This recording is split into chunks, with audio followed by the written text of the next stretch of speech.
No fa falta sortir d'Europa, ni d'Espanya, ni tan sols de Mallorca. De fet, no hem ni de sortir d'aquest racó del campus universitari per planejar sobre l'hàbitat laboral d'un dels millors grups d'investigació en biologia vegetal de tot el món. Para hacer los muestreos se les asigna una serie de puntos por GPS y entonces él va avanzando a cada punto tomando los datos con la cámara termográfica o multiespectral y eso nos da la información para saber el estrés hídrico de la planta y así se puede gestionar el riego y hacer un uso eficiente del agua.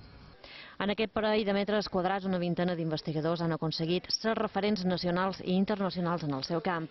I no solament per la quantitat d'articles i publicacions que signen, sinó per la qualitat i ressò sobre altres investigacions. La sensació que un té és que els millors grups de recerca, els que tenen més repercussió a nivell de publicacions, són els més grans, els departaments de les universitats. En aquest cas, una universitat petita, un grup com el nostre ha tingut aquesta repercussió. Quan parlam amb col·legues de segons quines universitats fora d'Espanya, estem parlant sobretot del sistema americà, del sistema australià, no poden entendre que tinguem aquest nivell de publicacions, de treball i tal, en el pressupost que tenim. En aquest sentit, nosaltres realment tenim una ràtio, diguem-ne, producció-pressupost més o menys alta, o bastant alta en aquest sentit. Ara, sense pressupost no se pot fer recerca.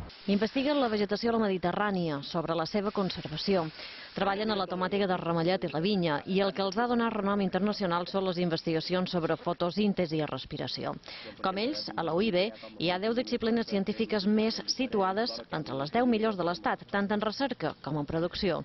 Molta capacitat concentrada en un campus i ben apropat.